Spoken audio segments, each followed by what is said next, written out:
muscle is attached here on the superior border and the medial surface of the zygomatic arch. Now we see the external acoustic meatus, which is present behind the posterior root of the zygomatic arch. The external acoustic meatus, here it is bounded anteriorly and inferiorly by the tympanic plate, and postero-superiorly it is bounded by the squamous part of temporal bone.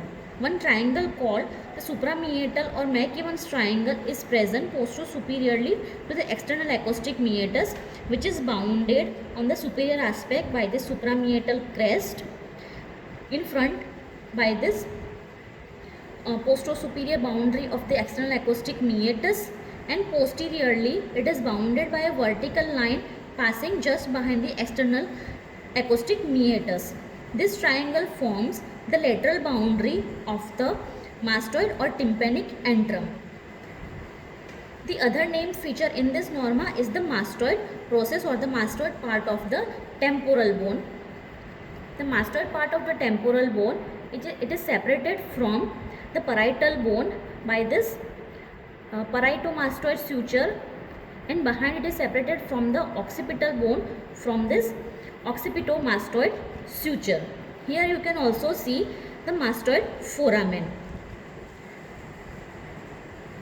Behind the mastoid process, you can see the meeting point of these three sutures. They are the lateral part of the lambdoid suture, the occipito-mastoid suture, and the parieto-mastoid suture. The meeting point of this three suture is called asterion, and in fetal life this forms the posterolateral fontanelle. It closes at the age of 12 months. The mastoid process is a nipple-like projection. It is a part of the temporal bone. The mastoid process is not present at the time of birth. It appears at the age of about 2 years. The attachments on the mastoid process are from anterior to posterior. It is sternocleidomastoid muscle, splenius capitis muscle, and the posterior belly of the digastric muscle. A thin needle-like process called the styloid process is present just in front of the mastoid process, which is part of the temporal bone. We will learn the styloid process in norma basalis. The last thing you have to see in the norma lateralis is the temporal fossa. The boundaries of the temporal fossa are as follows. The temporal fossa, it is bounded above by the superior temporal line.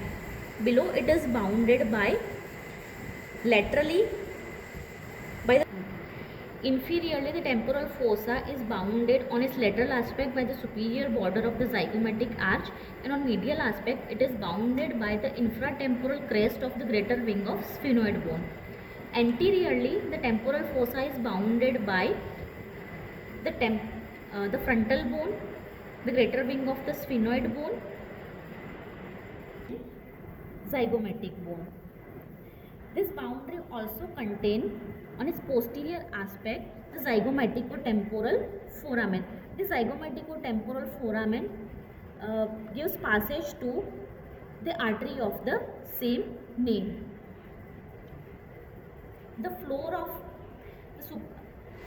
of the temporal fossa is formed by an H-shaped suture called pterion.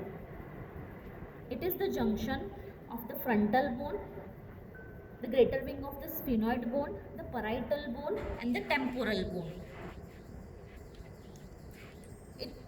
The pterion provides as the anterolateral fontanelle in fetal life. Below the pterion, important structures are there. They are the middle meningeal vein, the anterior division of the middle meningeal artery, and the stem of the lateral sulcus of the brain, which is called the Sylvian point. Bones in the region of pterion are quite thin than the other region of the skull. So the slight trauma in this region can lead to the rupture of the middle meningeal vessels and lead to extradural hemorrhage. Important attachment in the temporal fossa are the the temporalis muscle, and that muscle is covered by the temporal fascia. We have already seen the masseter muscle attached on the zygomatic arch. Through the gap between the lateral boundary of the temporal fossa and medial part of the skull, this fossa communicates with the infratemporal fossa. And lastly, the zygomaticotemporal foramen, it transmits not the artery but the zygomaticotemporal nerve and a minute artery. This completes norma lateralis here.